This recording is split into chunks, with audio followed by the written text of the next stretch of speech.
సిలువను గూర్చిన వార్త నశించుచున్న వారికి వెర్రితనము గాని రక్షింపబడుచున్న మనకు దేవుని శక్తి. 1 కొరింథీ 1:18. యునైటెడ్ పీపుల్స్ ఫెలోషిప్ UPF నిర్వహించు సిలువ ధ్యానములు. 40 రోజులు ఉపవాస ప్రార్థనలు. 2026 ఫిబ్రవరి 23వ తారీఖు నుండి ఏప్రిల్ 3వ తారీఖు వరకు ఉదయం 4 గంటల నుండి ఉదయం 7 గంటల వరకు Mennonite brother and Bethel church, mission compound, Golconda cross roads, Musheerabad, Hyderabad. ఆహ్వానించువారు ప్రభువు దాసురాలు జాయ్ చెరియన్ గారు, senior pastor, UPF Hyderabad. YouTube, Instagram, Facebook మరియు జూమ్ ద్వారా ప్రత్యక్ష ప్రసారం. Zoom meeting ID 9550504718, passcode 7777. వివరములకు 9550504718, 9030757571. అందరికీ ఆహ్వానము.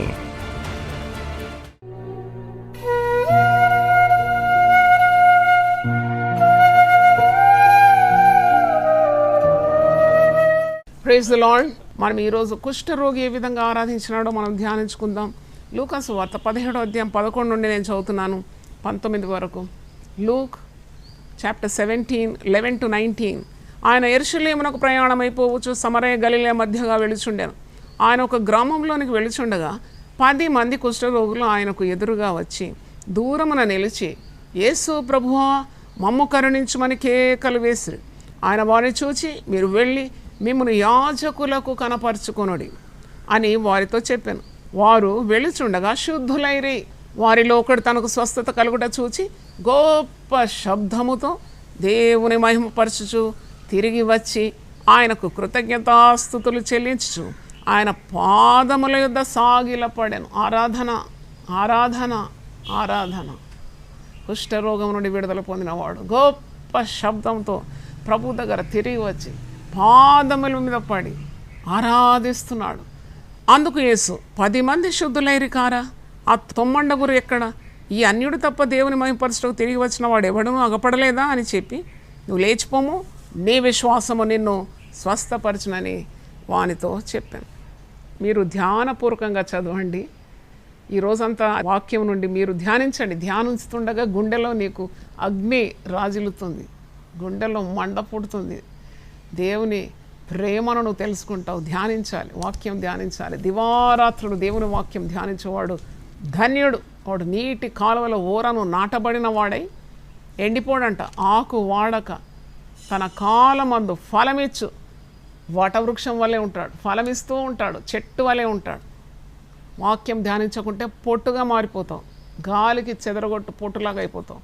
నువ్వు చెట్టులాగా నిలబడాలంటే వాక్యం ధ్యానించాలి. అమూల్యమైన సత్యాలు నాకు కనబడ్డది. నేను ధ్యానిస్తుండగా మరి ఎన్నెన్నో ప్రసంగాలు నాకు దేవుడు అనుగ్రహించినాడు. చూడండి, ఒకడు కుష్ఠరోగి శుద్ధుడైనాడు. యేసు ప్రభు శరీరధారిగా ఉన్నప్పుడు చాలామంది కుష్ఠరోగులను బాగు చేసినాడు. కుంటివారు, గుడ్డివారు, మూగవారు, చెవిటివారు, అంగవైకల్యం గలవారిని ఆయన బాగు చేసినాడు. కుష్ఠరోగులు కూడా శుద్ధి అయినారు. మత్తయి సువార్త 8వ అధ్యాయంలో చూసిన కుష్ఠరోగి యేసు ప్రభు దగ్గర వచ్చి, నీ చిత్తమైతే నన్ను శుద్ధి చేయి ప్రభు అంటే, నా చిత్తమే, నువ్వు శుద్ధుడవు కమ్మంటే వెంటనే శుద్ధుడైపోయినాడు. అలాగూ యేసు ప్రభు యెరూషలేమునకు ప్రయాణం అయిపోతూ సమరయ గలిలయ ఆ మార్గ మధ్యంలో వెళుతూ ఉండగా ఒక గ్రామంలోనికి ఆయన వెళుతున్నాడు. 10 మంది కుష్ఠరోగులు, 10 మంది కుష్ఠరోగులు అండి, 10 లెపర్స్. 10 మంది కుష్ఠరోగులు ఆయనకు ఎదురుగా వచ్చి దూరంలో నిలిచి, ఎందుకు దూరం నిలబడుతున్నారు అంటే, యూదుల సాంప్రదాయ ప్రకారం కుష్ఠరోగిని ముట్టుట లేక కుష్ఠరోగి దారి మధ్యలో వచ్చి ఎదుర్కోవడం ఇవన్నీ చాలా మరి శిక్షార్హం కూడా. అంటే రోగం వచ్చినప్పుడు పాళెము వెలుపల ఉంటాడు. వాడి ఇంటిలో ఒకవేళ ఒకరికి కుష్ఠరోగం వచ్చినా వాడిని బహిష్కరిస్తారు. అంటు ముట్టు ఇవన్నీ పాటిస్తారు. ఈ మార్గంలో నిలవకూడదు. వాడు ఎక్కడో ఉండాలా, పాళెము వెలుపల. అందుకే యేసు ప్రభుని చూచి వాడు దూరమున నిలుస్తున్నారు. ఈ 10 మంది భయముతో నిలుస్తున్నారు. వారు యేసు ప్రభుని గురించి మంచి వార్తలు చాలా విన్నారు. యేసు ప్రభు అన్ని రోగాలు కుదిరిస్తాడని, అన్ని మరి వ్యాధుల నుండి విడిపిస్తారని వారు నమ్ముతున్నారు. కాబట్టి దూరం నుండి మరి నిలిచి ఒక గొప్ప కేక వేస్తారు 12వ వచనంలో, యేసు ప్రభువా మమ్మను కరుణించుమని కేకలు వేసి, have mercy upon us lord. ఎంత మంచి ప్రార్థన అండి, the best prayer I should say. ఈ ప్రార్థన నువ్వు చేస్తున్నావా? నన్ను కరుణించయ్యా, నాకు మిద్దెలు కావాలి, మేడలు కావాలి, బెంజ్ కార్ కావాలి, పట్టు చీరలు కావాలి, 12 వరుసల గొలుసు కావాలి మెడ చుట్టూ, ఇవన్నీ ప్రార్థన చేస్తున్నావు కానీ నన్ను కరుణించు అనే ప్రార్థన నీకుందా? చూడండి, 10 మంది కుష్ఠరోగులకు ఉన్న జ్ఞానం. యేసు ప్రభు కరుణిస్తే వారి రోగం నయమవుతుందనే విశ్వాసం. యేసు ప్రభు కరుణిస్తే నీకు కరోనా రాదనే విశ్వాసం. యేసు ప్రభు కరుణిస్తే వచ్చినా బాగుపడతావనే విశ్వాసం. ఈ 10 మంది కుష్ఠరోగులు దూరం నుండి వచ్చి యేసు ప్రభువా మమ్మును కరుణించుమని కేకలు వేస్తున్నారు. మరి ఆయన వారిని చూచి, మీరు వెళ్ళి మిమ్మల్ని యాజకులకు కనపరుచుకునని వారితో చెప్పాను. వారు వెళ్ళుచుండగా శుద్ధులై, వారిని ముట్టినట్టు కానీ మరి యేసు ప్రభు ప్రార్థన చేసినట్టు కూడా లేదు. వెళ్ళండి, go and show yourself to your priest. అది అక్కడి వాడుక. అది ఎందుకంటే యాజకుడు తీర్మానం చేస్తాడు శుద్ధుడైనాడా లేదా అని, వానిలో ఇంకా కుష్టు మిగిలిందా లేదా అని. అందుకే మీరు ఆల్రెడీ దే గాట్ హీల్డ్. చూడండి, ఒక్కసారి యేసును దూరంలో చూడగానే శుద్ధులైపోయినారు. యేసు ప్రభువును నీవు రుచి చూచి ఎరిగిన తర్వాత కూడా నీకు స్వస్థత రాలేదంటే నీ అపనమ్మకమే కదా. ఈ 10 మంది దూరం నుండి చూచినారంతే. మీరు వెళ్ళి యాజకుని కలపరుచుకోమంటే అయిపోయింది. వాళ్ళు శుద్ధ మార్గంలోనే శుద్ధులైపోయినారు. అందుకే చివరిలో అంటాడు, మీ విశ్వాసం మిమ్మల్ని స్వస్థపరిచింది, నీ విశ్వాసం నిన్ను. అందుకే వారిలో అంత విశ్వాసం అనమాట. They are having so much of faith that an encounter with Jesus will heal them. వారు 10 మంది. 10 మందిలో మరి ఒక్కడు మాత్రము సమరయుడు, 9 మంది యూదులు. ఇక్కడ మీరు గమనించండి, వారిలో ఒక్కడు తనకు స్వస్థత కలుగుట చూచి వచ్చి ఆరాధించినాడు. అప్పుడు యేసుప్రభు అంటున్నాడు, 10 మంది శుద్ధులైనారు కదా, వారికి అందరికీ స్వస్థత లభించింది. 10 మందికి స్వస్థత ఒకేసారి లభించింది. 9 మంది యూదులు, ఒక్కడు సమరయుడు. మరి యేసు ప్రభు యూదులను మాత్రం స్వస్థపరిచి సమరయుని స్వస్థపరచలేదా? లేక సమరయుని మాత్రం స్వస్థపరిచి 9 మందిని స్వస్థపరచలేదా? 10 మందికి ఒకే రీతిగా స్వస్థత లభించింది. దేవునికి స్తోత్రం, hallelujah. God loves everyone, God equips everyone, God cleanses each and every person. చూడండి, ఈ 10 మందికి ఒకే సమస్య ఉన్నది, అదే కుష్ఠ రోగము. ఈ 10 మందికి ఏకరీతిగా ఉంది. వాడు యూదుడైన సమరుడైన. నీవు ఏ కులానికి చెందిన పాపపు కుష్ఠతో ఉన్నావనే ఈరోజు ప్రభు మాట్లాడుతున్నాడు. మేము పెద్ద కులమండి, మీరు చిన్న కులమండి, మేము రాజులమండి, మేము కమ్మ అండి, మేము కాపండి, మేము రెడ్లమండి అని అంటున్నావా? మాదిగా మాలైన ఏ కులమైనా పాపపు కుష్ఠతోనే ఉన్నావనే సంగతి నేను దేవుని దాసురాలుగా నీ జ్ఞాపకం చేసిన. Whatever may be your caste community, you are having the same problem. ఇక్కడ చూడండి, 9 మంది యూదులు ఉన్నారు, ఒకడు సమరయుడు ఉన్నాడు. సమస్య ఒకటే, అది కుష్ఠరోగం. మనం ఏ కులానికి, ఏ మతానికి, ఏ అగ్ర కులానికి లేక నీచపు కులమైన సమస్య ఒకటే, అది పాపం. అందుకే వాక్యములో రోమీలకు రాసిన పత్రిక 3వ అధ్యాయం 23లో అందరూ పాపం చేసి దేవుడు అనుగ్రహించు మహిమను పొందలేకపోతున్నారు. అందరూ పాపం చేస్తున్నారు, ఏ భేదము లేదంటున్నాడు. రోమీలకు రాసిన పత్రిక 3వ అధ్యాయము 23వ వచనం, ఏ భేదము లేదు, అందరూ పాపం చేసి దేవుడు అనుగ్రహించు మహిమను పొందలేకపోతున్నాము. కాబట్టి నమ్మువారు ఆయన కృపచేతనే క్రీస్తు యేసునందలి విమోచనం ద్వారా ఉచితముగా నీతిమంతులని తీర్చబడుతున్నారు. దేవునికి స్తోత్రం. ఉచితముగా తీర్చబడుతున్నారు నీతిమంతులని. మనం గర్వించడానికి ఏముంది? ఏ కుల గర్వము, మత గర్వము ఏం అవసరం లేదు. అందరు నీచులం, అందరం పాపులం. అందరి పాపపు కుష్టుతో మనము బాధను, వ్యాధిని అనుభవించిన వారమే. పాపం అనేది ఒక కుష్టు కాదా? కుష్ఠరోగానికి ఏ మందు ఇంతవరకు కూడా కనిపెట్టలేదు. కుష్ఠరోగం వచ్చిందంటే ఏదో కొద్దిగా ఉపశమనం కొరకు ఆ మందు ఈ మందు, కానీ దాని వ్రేళ్లతో పెకలించడానికి మందు ఇంతవరకు కనుక్కోలేదు. అలాగే పాపం అనే కుష్టు పోవాలంటే ఇంతకుముందు నేను చెప్పినట్లు పాప నివారణకు యేసు తన రక్తము చెందించినాడు. రక్త ప్రోక్షణ లేనిది పాప క్షమాపణ లేదని హెబ్రీ 9:22లో ఉంది. చూడండి, యేసు ప్రభు అందరి కొరకు బలైనాడు. ఇక్కడ 10 మంది కుష్ఠరోగులు శుద్ధులైనారు. 9 మంది యూదులు, ఒకడు సమరయుడు. అసలు సమరయులు యూదులకు పొందుగానే ఉండదు. వాళ్ళు ఒకరినొకరు చూసుకుంటే వారు సీదరించుకుంటారు. ఎందుకంటే యూదులు సమరయులను కలవరు, సమరయుతో మాట్లాడరు, సమరయులను తాకరు, వాళ్ళను బహిష్కరిస్తారు. ఎందుకంటే తక్కువ కులమని. వీళ్ళు ఎక్కువ కులమైన యూదుల దగ్గరికి రారు, సమరయులు భయపడతారు. మరి ఇలాంటి పరిస్థితిలో మరి ఆ సమరయుడు, ఆ నీచ కులస్తుడే కృతజ్ఞత కలిగి ఉన్నాడు. నేను అనుకున్నాను, ఈ 10 మంది కుష్ఠరోగులను బాగు చేస్తే దేవుడు ఎవరిని ప్రశంసించినాడంటే ఈ నీచ కులస్తుడిని ప్రశంసించినాడు. ఎందుకంటే ఈ అగ్ర కులస్తులు 9 మంది యూదులు ఒక్కడు రాలేదు కృతజ్ఞత చెల్లించడానికి.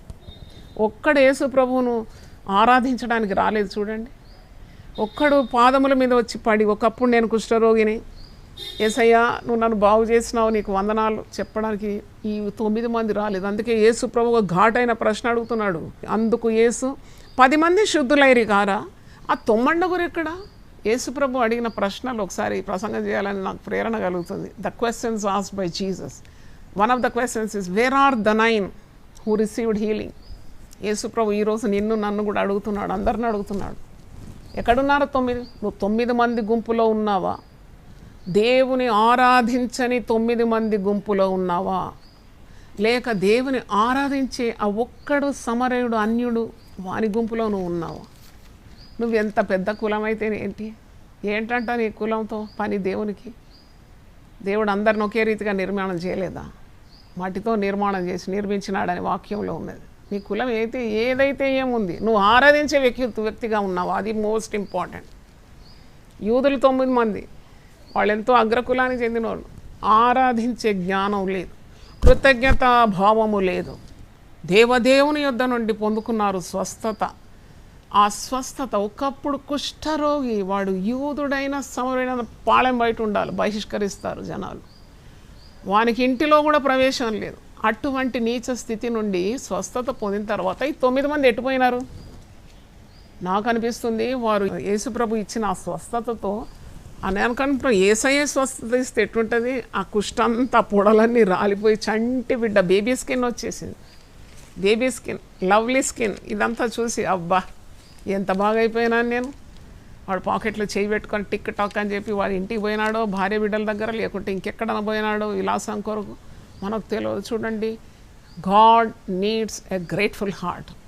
That is why you and I come and worship God. ఈరోజు మనం సమయం కేటాయించుకొని యేసు ప్రభు సన్నిధికి ఎందుకు వచ్చినాము? ఆయనను ఆరాధించడానికి. ఒకప్పుడు పాపపు కుష్ఠతో పడి ఉన్న నన్ను నీవు స్వస్థపరిచినావు నాయన. నా పాపపు జీవితాన్ని నీవు తొలగించి నీ రక్తం చేత పవిత్రపరిచి నిన్ను ఆరాధించే భాగ్యం నాకు ఇచ్చినావని నువ్వు ఆరాధించడానికి సిద్ధమై వచ్చినావు. అందుకే ప్రభు బలలో పాల్గొంటున్నావు. కృతజ్ఞత, ఆరాధన, స్తుతించడం, ఆయన పాదాలకు నమస్కారం చేయడం, పాదముల మీద పడడం. స్వస్థత పొందిన ఈ సమరయుడు గొప్ప శబ్దంతో తిరిగి వచ్చినాడంట. What a sweet person. ఇంత మంచి జ్ఞానం అండి. కొందరు తల్లిదండ్రులకు కృతజ్ఞత తెలియజేయరు. కన్ని పెంచి కష్టపడి పోషించి పెద్ద చేసిన తల్లిదండ్రుల పట్ల కృతజ్ఞత భావం ఉండదు. పైగా అంటారు, ఏం చేసినావు నువ్వు, మా కొరకు ఏం సంపాదించినావు, మమ్మల్ని ఎందుకు గన్నావు? కొందరు పిల్లలు అడుగుతున్నారట, మమ్మల్ని ఎందుకు గన్నావు? ఎంత ధైర్యం చూడండి. కొందరు బంధువులను లెక్క పెట్టారు, కృతజ్ఞత ఉండదు. నువ్వు ఈరోజు ఏ స్థాయికి చేరినా దీని వెనుక చాలామంది ప్రార్థనలు ఉంటాయి. నువ్వు ఏ స్థితి, నేను ఈరోజు ఈ స్థితికి ఉన్నప్పుడు నేను చాలాసార్లు జ్ఞాపకం చేసుకున్నాను. మా సహోదరులను సహోదరులను నన్ను ప్రేమించి వారు ప్రార్థన చేసినారు, మా తల్లిదండ్రులు ప్రార్థన చేసినారు, మా నాన్నగారు నడిపించే సంఘ విశ్వాసులు నా కొరకు ప్రార్థన చేసినారు. అవును, I have to be grateful to every one. ఇప్పుడు కూడా నేను కృతజ్ఞత చెల్లిస్తాను. నా సంఘంలో ఉన్న దేవుడు నాకు ఇచ్చిన మందలో అనేకులు నా కొరకు ప్రార్థన చేస్తారు. I have to be grateful to them. ఊరికే ఒక వ్యక్తి ఆ స్థాయికి రారు, ఎంతోమంది ప్రార్థన చేస్తారు, ఎంతోమంది కరుణ చూపుతారు, ఎంతోమంది సహాయం చేస్తారు. We have to be very grateful. Gratitude, ఇక్కడ చూస్తే spirit of gratitude leads that Samaritan man to worship Jesus. ఎప్పుడైతే నీకు కృతజ్ఞత భావం ఉంటుందో అప్పుడే నువ్వు ఆరాధించగలవు. ఆరాధన దినం మీకు జ్ఞాపకం చేస్తున్నాం. ఆయన చేసిన ఉపకారంలో దేనిని మరువకుము అని అంటున్నాడు కదా కీర్తనాకారుడు. నా ప్రాణమా యెహోవాను సన్నిధించుము, నా అంతరంగమున ఉన్న సమస్తము ఆయన పరిశుద్ధ నామమును సన్నిధించుము.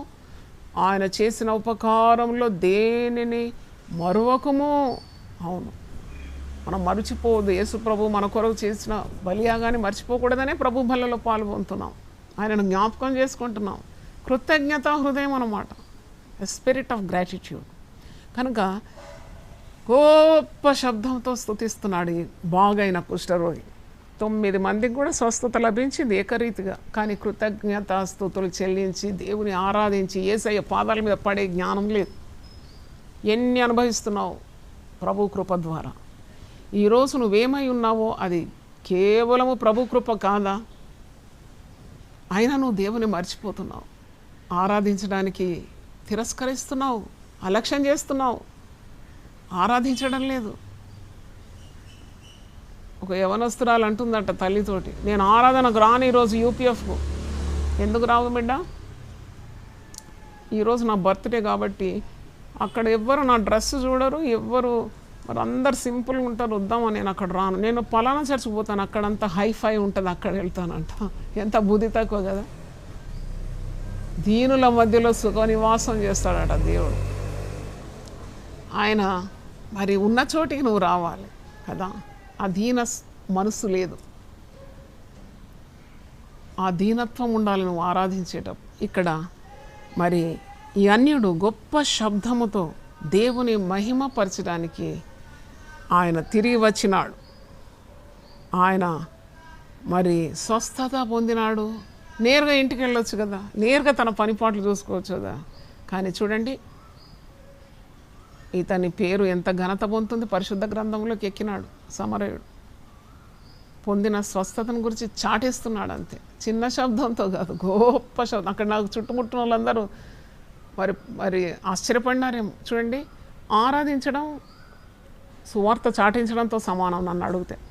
ఇక్కడ వచ్చి కుష్ఠరోగి ప్రభు పాదాల మీద పడుతున్నాడు. In a way he's proclaiming the power of Jesus. యేసు ఎంత శక్తిమంతుడు, కుష్ఠరోగాన్ని బాగు చేసినాడని ప్రకటన అన్నమాట. అది గొప్ప శబ్దంతో ప్రభు పాదాల మీద పడి సాగిల పడెననుంది. నమస్కరించినాడు, పూజించినాడు. ఏమి చెల్లించాలి నా? కుష్ఠరోగి అంటే ఎట్టుంటాడండి? అందవికారంగా, కురూపిగా, గబ్బు వాసన. అది ఎప్పుడు ఇలాగ some kind of liquid use అవుతూ ఉంటుంది ఆ పురుగుల మీద, కురుపుల మీద. అది ఎన్ని క్రిమి కీటకాలతో శరీరం నిండి ఉందో చూడండి. కొన్ని అవయవాలు అయితే ఊడిపోతుంది కుష్ఠరోగం వచ్చిన వాళ్ళు. ముక్కు పోతుంది కొందరికి వేళ్ళు రాలిపోతాయి. శరీరం కూడా వికారం అయిపోతుంది. దుర్వాసనతో నిండిన ఒక కుష్ఠరోగి విడుదల కలిగితే ఎంత కృతజ్ఞత! ఆ స్వచ్ఛమైన దేహం కలిగినప్పుడు ఆ స్వచ్ఛత, ఆ ఆరోగ్యం, ఆ స్వస్థత కలిగించిన వాడిని ఆరాధించాలి అంతే. His only goal is to worship the one who gave him such health, such recovery, such healing. అవును, ఇంత నన్ను స్వస్థపరిచినాడు, నేను పోయి ఆరాధించాను. అందుకే ప్రభువు చూడండి ఒక ప్రశ్న అడుగుతున్నాడు, నువ్వు ఒక్కడవేనా? ఇంకా 9 మంది ఏరి? 9 మంది ఏరి? ఆరాధనకు ఎంతమంది వచ్చినారంటే, వచ్చినారండి 100 మంది, లేక 150 మంది, 200 వచ్చారు, 3 వచ్చినారు, 4 వచ్చినారు. నేనైతే నిర్ణయించుకున్నాను, దేవుడు నాకు చెప్పిన పని నేను చేస్తాను. ఎందుకంటే ఆరాధించడానికి వారిని నడిపిస్తాను తప్పకుండా. నేను ఒప్పుకున్నాను ప్రభు సన్నిధిలో. ఎంత గొప్ప భాగ్యం అది, దేవుని ఆరాధించడం. ఆ 9 ఎక్కడ వెళ్ళినారు? వాళ్ళ పత్తా ఏది? పొందుకున్నారు, కుష్ఠరోగం నుండి విడుదల పొందుకున్నారు. పత్తా లేదు, జాడ లేదు. యేసును ఆరాధించడానికి ఉన్న జ్ఞానము లేదు, కృతజ్ఞత బుద్ధి లేదు. ఒక్కడే సమరయుడు వచ్చినాడు, పాదాల మీద పడి గొప్ప శబ్దంతో యేసును ఆరాధిస్తున్నాడు. అందుకే మనం ఆయన రక్షణ పొందుకున్న వారం మరి ఆయన ఒప్పుకోవాలి నోటితో ఆయన చేసిన కార్యాలను. సాక్ష్యం చెప్పడం అంటే ఏంటి? ఆయన నిన్ను పాపపు బంధకాల నుండి, పాపపు కుష్టు నుండి, భయంకరమైన వ్యాధి, పాపపు వ్యాధి నుండి విడిపించినాడంటే నువ్వు ఎంతగా ప్రభు నామాన్ని నీవు స్తుతించాలి.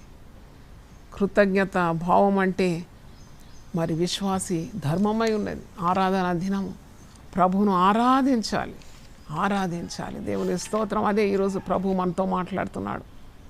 మరి ఈరోజు ఈ వాక్యంతో మనము తృప్తిపరచబడుతున్నాము. అవును ప్రభువా, నువ్వు చేసిన ఉపకారాలకు నేను తిరిగి ఏమి చెల్లించలేను. రక్షణ పాత్రను చేతబుచ్చుకొని నీ పేరట నేను ప్రార్థన చేస్తున్నాను. హల్లెలూయా. దేవుడు కనికర సంపన్నుడు, కరుణా సంపన్నుడు. నీ వ్యాధి బాధల నుండి విడిపించినాడు. నీ రోగ భయం నుండి విడిపిస్తాడు. నీ కీడుల నుండి విడిపిస్తాడు. నీకు భయకంపితమైన వార్తలు వినకుండా చేయి ప్రభువా. నేనైతే ఈరోజు ప్రార్థనలో మరి ప్రభువుని అడిగినాను, 2 చెవులు మూసుకొని అడిగాను, దేవా గింగురమనే వార్తలు వినకుండా నాకు సహాయం దయచేయి. అలా ప్రార్థన చేయాలి మనం. దేవుడు తప్పిస్తాడు. ఏంటి ఎప్పుడు చూసినా ఈ దుర్వార్తలతో మాకు సువార్త కావాలి ప్రభా. పేపర్ జరిగితే దుర్వార్త, టీవీ తెరిస్తే దుర్వార్త, సెల్ ఓపెన్ చేస్తే దుర్వార్త, దుర్వార్తలు. సువార్త లేదు. సువార్త నువ్వు నేను అందించాలి కదా. యేసుప్రభు రక్షకుడు అని చెప్తే కదా వారు వినేది. నువ్వు అందించాలి. నీకున్న తలాంతులు, వరాలు, నీకున్న సామర్థ్యం, నీకున్న రక్షణ సంతోషం, నీకున్న వెలుగు ప్రకటించమన్నాడు యేసుప్రభు. ఎంత దీవింపబడతావు. నేను సువార్త సేవకు వచ్చి 30 ఏళ్ళైంది కదా. నాకు ఆనందాన్ని కలుగజేసింది, సంతోషాన్ని కలుగజేసింది, నాకు ఆశీర్వాదం కలుగజేసింది. ఎన్నెన్ని విధాలుగా నేను దీవింపబడినాను. దేవునికి స్తోత్రం. సువార్త అనేది దేవుని శక్తి. పాపపు కుష్టుతో నీ చుట్టుముట్టున్న ప్రజలకు నీవు సువార్త అందించాలి. ప్రభు దగ్గరికి రండి, ప్రభు దగ్గరికి రండి, మందిరానికి రండి, వాక్యం వినటానికి రండి, కలిసి పాట పాడదాం. There is deliverance in Jesus. యేసులో నీకు విడుదల ఉందని చెప్పాలి. నువ్వు రక్షణ పొందుకున్నావు, స్వస్థత పొందుకున్నావు, విడుదల పొందుకున్నావు, కానీ 9 మందిలో ఉన్నావా? కృతజ్ఞత లేని భావం, ఆరాధించే జ్ఞానము లేని స్వభావం, ప్రభు దగ్గరకు వచ్చే మనస్సు లేదు, స్తుతి చెల్లించడం, పాదాల మీద పడడం, ఆరాధించడం, ఆయనను గురించి చాటించడం లేకుంటే నీవు కూడా 9 మందిలో ఉన్నట్టే.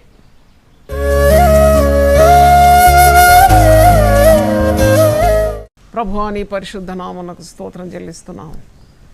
ఈ మంచి అవకాశం మాకు ఇచ్చి నిన్ను ఆరాధించడానికి, నిన్ను ఘనపరచడానికి, నీ పాదముల మీద పడి నమస్కరించడానికి, మేము పొందుకున్న పాప క్షమాపణ నిమిత్తం, రోగ నివారణ నిమిత్తం, బంధకముల నుండి విడుదల నిమిత్తం నిన్ను ఆరాధించడానికి ఆరాధనకు యోగ్యుడు, స్తుతికి పాత్రుడవై ఉన్నావు తండ్రి.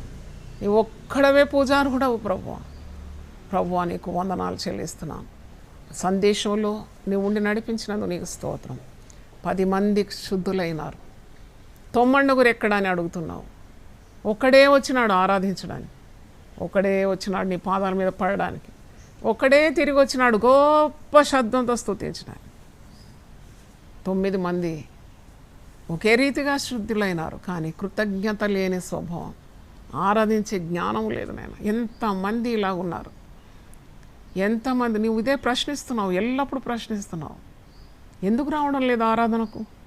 వాక్యాన్ని, దేవుని సన్నిధిని, ఆరాధనను అలక్ష్యం చేసేవారు కోకొల్లులుగా ఉన్నారు. నేను వారందరితో నువ్వు మాట్లాడమని ప్రార్థిస్తున్నాను.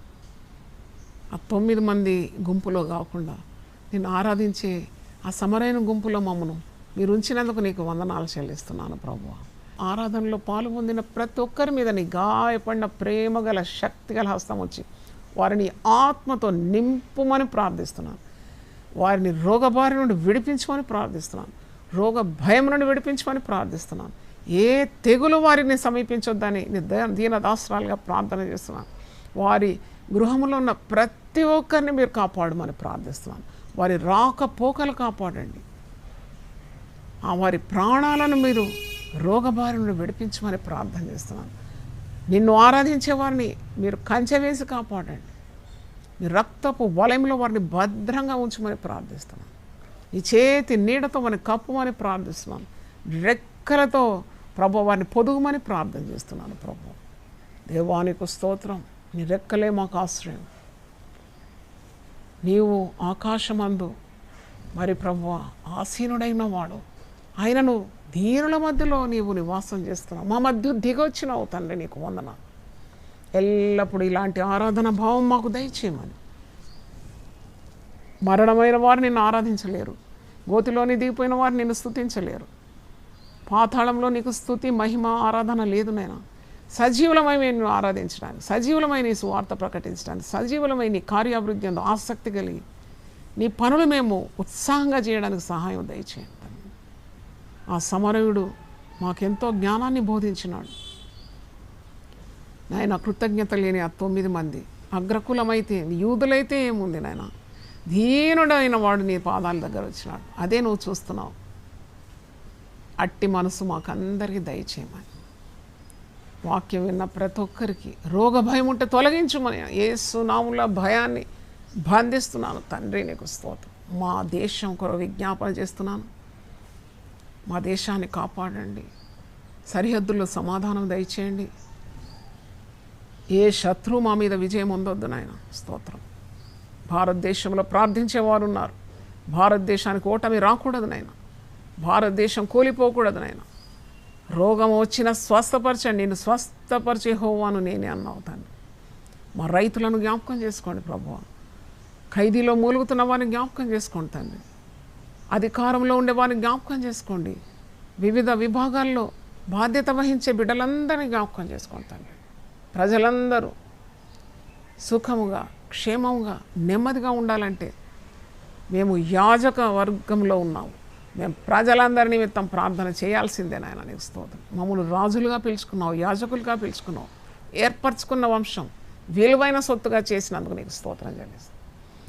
అందరి క్షేమం నిమిత్తం ప్రార్థిస్తున్నాం. వివిధ సంఘాల కొరకు సేవకుల కొరకు కూడా విజ్ఞాపన చేస్తున్నాం. నీ నామం నిమిత్తం హింస పొందుతున్న వారిని మేము జ్ఞాపకం చేసుకుంటున్నాం. ప్రతి ఒక్కరిని మీరు బలపరచాలని యునైటెడ్ పీపుల్ ఫెలోషిప్ సంఘ సభ్యులందరినీ కూడా బలపరిచి వారి కుటుంబాలను ఆశీర్వదించండి. ఎంతోమంది వాక్యాన్ని వింటున్నారు. వారిని వారి కుటుంబాలను సహా కాపాడి ఆశీర్వదించి బలపరచమని దీనదాసురాలుగా విజ్ఞాపన చేస్తున్నాను. చేతులెత్తి బిడ్డలను దీవించమని యేసు ఉన్నతమైన నామములో అడిగి వేడుకుంటున్నాను తండ్రి. Amen, amen, amen. God bless you. మీకు అందరికీ శుభములు తెలియజేస్తున్నాను. మరి యునైటెడ్ పీపుల్ ఫెలోషిప్ పరిచర్య కొరకు ప్రార్థించండి. దీనదాసులను నా కొరకు, నా కుటుంబం కొరకు కూడా మీ ప్రార్థనలో ఎత్తిపట్టుకోమని మీ అందరి కొరకు నేను ప్రార్థన చేస్తున్నాను, హామీ ఇస్తున్నా, మాటలు ముగిస్తున్నాను. God bless you. దేవుడు మనల్ని సమృద్ధిగా దీవించును గాక. ఆమేన్. ప్రతిదినం దేవునితో నేను. కుటుంబ వ్యవస్థలు, జీవన విలువలు అస్తవ్యస్తంగా మారుతున్న ఈ రోజుల్లో ప్రభువు దాసురాలు రెవరెండ్ డాక్టర్ జాయ్ చెరియన్ గారు దైవ దర్శనంతో ప్రభువు సన్నిధిలో కనిపెట్టి పొందిన 366 విభిన్న ధ్యానాంశములను ప్రతిదినం దేవునితో నేను అనే పుస్తక రూపంలో ప్రపంచానికి అందించారు. ఇది అనేకుల జీవితాలను ప్రభావితం చేసే ఒక విలక్షణమైన గ్రంథము. పరిశుద్ధాత్మ దేవుడు ఈ పుస్తకమును పఠించే ప్రతి ఒక్కరిని స్పృశించి శక్తితో నింపునుగాక. ఈ పుస్తకాలిప్పుడు అందరికీ అందుబాటులో ఉన్నాయి. ఈ నూతన సంవత్సరంలో దీనిని మీరు ధ్యానించండి, మీ బంధుమిత్రులకు ఆత్మీయ బహుమతిగా అందించండి. పుస్తక ప్రతుల కొరకు సంప్రదించవలసిన ఫోన్ నంబర్లు 9550504718, 9030757571.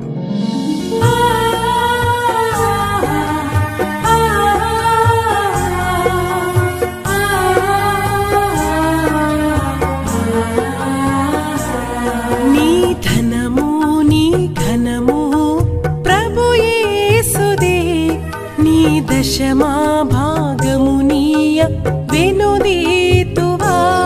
నీ ధనము నీ ఘనము ప్రభు యేసుదే. నీ దశమా భాగమునీయ వెనుదీతువా. ధరలోన ధనధాన్యములనీయగా కరుణించి కాపాడి రక్షింపగా. ధరలోన ధనధాన్యములనీయగా కరుణించి కాపాడి రక్షింపగా. పరలోకనాదుండు నీకీయగా మరి యేసు కొరకీయ వెనుదీతువా. పరలోకనాథుండు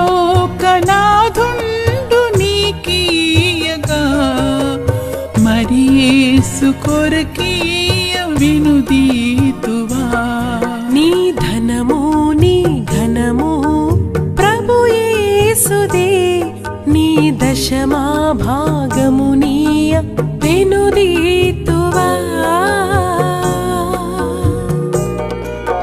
పాడి పంటలు ప్రభువు నీకీయగా కూడు గుట్టలు నీకు దయచేయగా పాడి పంటలు ప్రభు నీకీయగా కూడు గుట్టలు నీకు దయచేయగా వీడంగ ప్రభు యేసు నామంబును గడువేల సిలువను గూర్చిన వార్త నశించుచున్న వారికి వెర్రితనము గాని రక్షింపబడుచున్న మనకు దేవుని శక్తి.